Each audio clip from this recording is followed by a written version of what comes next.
Welcome to a new edition of the Neon Jazz interview series with Toronto Jazz Vocalist, composer, and arranger Jackson Welchner. We talked about his new 2023 album called Blink Twice, described as a bold, lush, and bountiful contribution to Toronto's jazz landscape, exuding an eclectic collection of deep grooves and angular melodies. Ranging from chamber jazz to string quartet to hard-hitting punk, Jackson's compositions cover all the bases. He is a musician that always strives to serve the music, and over the years he's performed with a wide variety of ensembles. Enjoy this interview. Again, Jackson, thank you for reaching out to Neon Jazz. Thanks for taking a minute out. And before we get into Blink Twice and your life and music, COVID was quite a thing for all of us. And I want to kind of ask you, really hit the musician community harder than anybody else. Yeah. How did you survive that time period? And how has it subsequently changed the way that you live your life and approach music now? Yeah, it's a great question. And when the pandemic started, I was teaching a lot, and I was doing a lot of freelance stuff right before. I think actually on March 13th, when it became a pandemic, or it was announced, I was in Buffalo doing a show with John Osborne and Christine Duncan, and we had the show in this church, and no one showed up, or very few people showed up, because everyone thought that the world was going to end.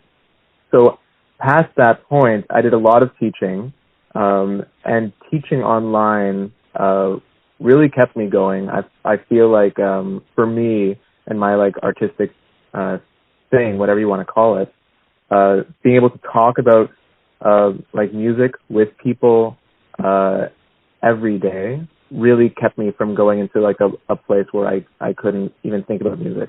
So I'm really grateful for my students and being set up in that space at the beginning of the pandemic. And then since then, with more opportunities popping up, it kind of just feels like since I guess 2021, it's been spring again in a sense. Everything was just so cold and sterile. I didn't know if I would be able to sing or make music or do anything again. And especially in Toronto, I'm not sure what it was like in other parts. But in Toronto, it was very militant. Everyone was, and still is, I think. But very, very cautious. So coming out of that has been wonderful, a little bit intimidating, but mostly just wonderful. I had to kind of redefine it for myself because I went to school for voice. So my identity, a lot of my musical identity was wrapped up in being a singer. And then when the pandemic happened, singing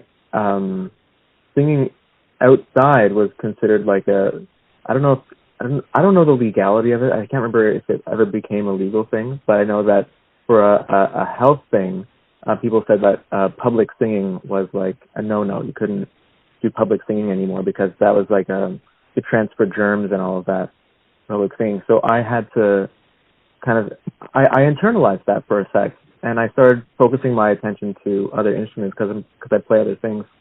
And I found that playing bass and playing electric bass, I found a lot of joy in that.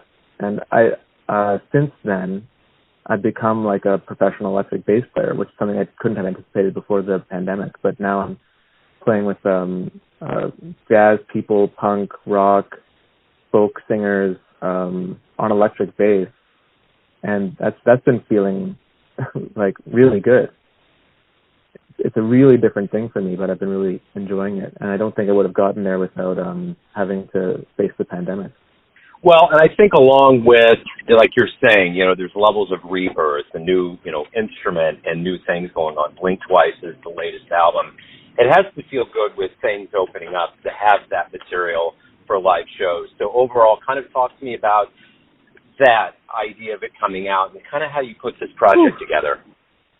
Yeah, so all of these songs have been songs that I've written in the past 6 or 7 years from being really freshly green in jazz school and learning all this really fun harmony and all of these, and being really steeped in all of these different musical ideas.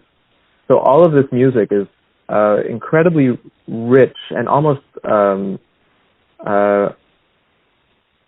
maybe almost too rich. I think there's lots of ideas going, and my biggest goal has just been to make it sound very cohesive. And I don't know if I actually did that, but it's definitely a challenge for what it was, because there's just so many ideas being thrown around with these compositions. So this is kind of I've pieced together all of this music that I've been working on for a long time. And part of this album was a learning experience for me to produce and record my own music, because going through my background isn't at all in music production. So this was something that I could learn as I went. And I'm so excited that all of that's done, and I've learned quite a big deal. And now I have to figure out how to perform all of this music, because it goes in so many different directions. And the orchestration, like some of these songs have strings, some of these songs have vibraphone. Not Blink Twice. When You Are, the first single, has all of this auxiliary percussion that I know that I can't bring with me to every live show, and I'm still trying to figure that out. How I'm going to be able to present this. It's going to either be stripped down in like a trio or a quartet. I have a performance, like an album release performance on April 7th, and what it seems to be looking like for now is I'll be taking all of these and arranging them as songs for solo bass and voice, and maybe some looping. I'm not sure how I'm going to do that, but it's going to happen. Talk to me a little bit about how this music journey began for you. How did you not only get into music, but how did jazz become the seed that grew into who you are today? Yeah, I mean, I wish that I could say that I was like growing up listening to jazz, and I was like really into it as a child, but it really wasn't the case. Growing up, I played guitar since I was 6. That was my main instrument growing up, and my first introduction to music was through like Americana. So I learned a lot of Americana music as a child, and then growing out of that, I did some musical theater. When I was in high school, I was really into progressive metal. Like Dream Theater taught me to use my ears and like hear different sounds that I guess I would have been able to pick up if I had been steeped in the jazz thing. But the closest thing I got to jazz growing up was Steely Dan. And Steely Dan was always on in the house, and I think I tried to put a lot of that influence into this album of Steely Dan. I know that it's a bit where I'm from, I feel like it's a bit taboo to be like, oh, I love Steely Dan. Maybe not so much anymore. Maybe I'm dating myself. I think Steely Dan is great. I think, but yeah. So going out of high school, I knew that I wanted to do something in music, but they didn't have any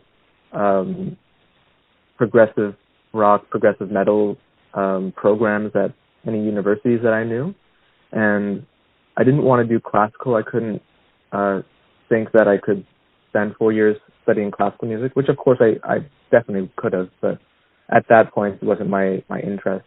So I went into jazz school knowing very little about actual jazz or the history or what works, what doesn't. I had a pretty strong theory background because that's just what my brain loves to play, is just thinking about music ideas and whatever.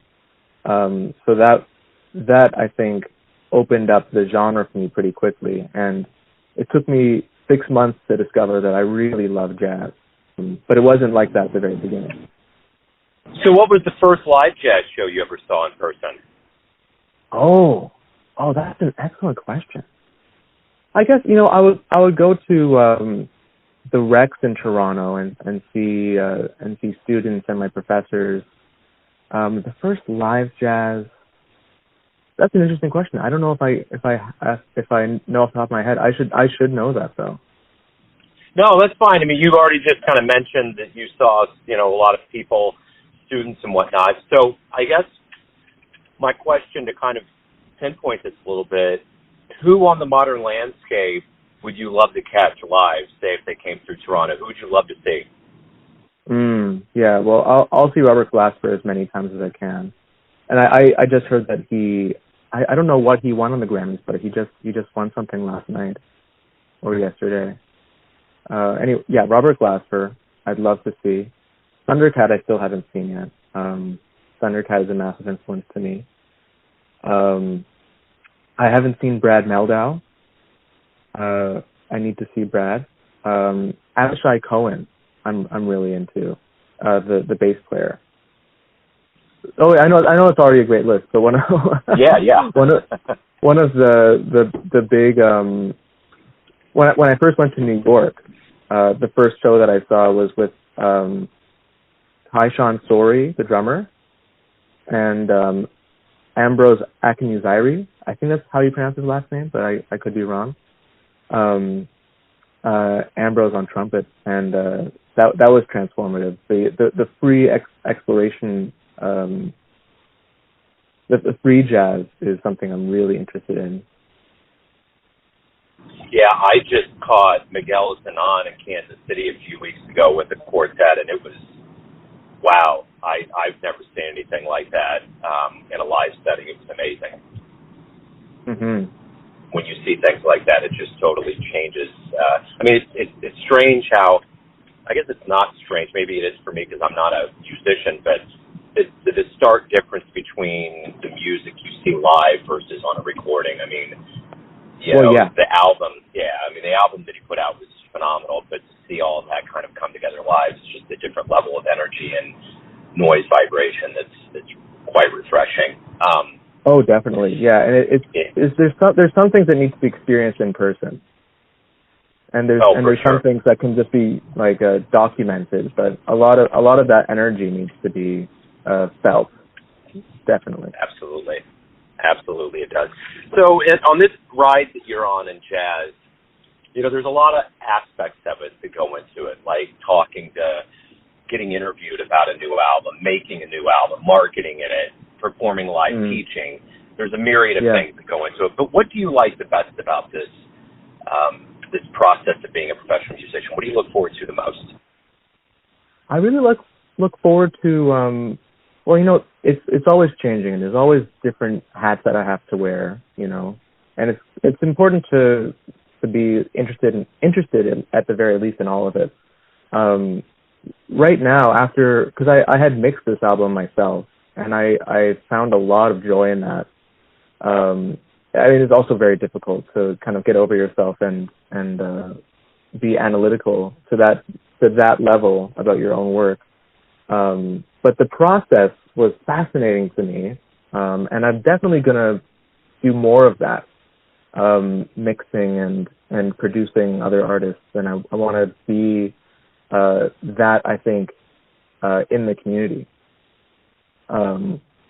To just kind of help people get over the computer production barrier of music, because it's one of those things that I think a lot of musicians aren't prepared for. Some are, and they're very lucky, but a lot of musicians aren't prepared to make their own music outside of a live context, which is what I was coming from. So I want to do more of that. I love composing. I'm really eager to let this Blink Twice ship sail and write new music. It's probably going to be a completely different sound and direction than Blink Twice, because I do feel like this music is so rich and detailed. And if I were to make new music, it wouldn't sound the same, because I'm coming at it from a different place. It'd be all post-pandemic, and I'm really excited to hear what that sounds like. So yeah, I want to produce, I want to write more music, and I want to do more teaching. It's funny. Like, I just kind of want to do more of the same, but just more of it. Yeah, that's cool. Yeah, and that's kind of a question that you kind of answered already. I know that everybody's kind of waking up and doing things a little bit differently now that COVID, the restrictions have been eased and people are getting out there. So it's good to see that everybody's alive. It's like I still have PTSD to a certain degree when I look down and I see that March date for a jazz release. I remember all of those albums in March that still came through and no one knew what was going on. And there was a level of it to me, from my perspective, that was comforted because the music world didn't stop on a dime. But at the same time, it was bittersweet because I just knew that, there was so many dreams and ambitions for a lot of musicians that were getting ready to gear up in the spring. So to see this 3 years after the fact, to see on March 17th, St. Patrick's Day is coming out, you got all these dreams and hopes afloat. It's really good to see that things are happening. Yeah, definitely. I didn't even know it was St. Patrick's Day until one of my good friends had told me. And I was like, oh, okay, that's great. Yeah, typically some of these days kind of evade my radar. There was a musician that had one that got released one day after my birthday this year. And it was funny because there was a show on HBO about the Rapture. It was based on a book, but there was a morning where, the Rapture happened and half of the people were gone. And it was actually on October 14th. Mine's on the 13th, but it was on the 14th. And I was just kind of musing about that. Sometimes dates will just stick out for whatever reason, for however it works in our brains. But it's good to see that this is happening. So talk to me a little bit about where anybody out there can pick up the album, find out more about you, live shows coming up, anything related to anything with this album in your world. Yeah, absolutely. So right now, When You Are, the first single, and Pleasant, they're both available for streaming on anywhere that you stream things. Bandcamp will also have those two singles, as well as, I think I put Scrolling up there as well, as a pre-order available song to listen to. But Bandcamp, streaming, that's all under my name, Jackson Welchner. To be up to date with performances and what I'm doing in my life, it's best to probably follow me on Instagram. There's Welchner Music, WELCHNER Music. Yeah, I try to keep my website updated, but if I can't, then best place is Instagram, I think, right now. Excellent, Jackson. Hey, thank you very much for reaching out. Thank you for the music. Good luck with everything as the world opens up and we move forward. It's great to see you cats out there. Thank you so much, Dylan. Thanks for spending the time. Thanks for listening and tuning in to another Neon Jazz interview, where we give you a bit of insight into the finest cats in Toronto, Kansas City, and spots all over the world, giving fans all that jazz. Thanks to Jackson for his time, energy, and cool. If you want to hear more Neon Jazz interviews, visit us on Apple Podcasts, Spotify, or subscribe to us on YouTube. And you can find all things Neon Jazz at theneonjazz.blogspot.com. Until next time, enjoy the jazz, my friends.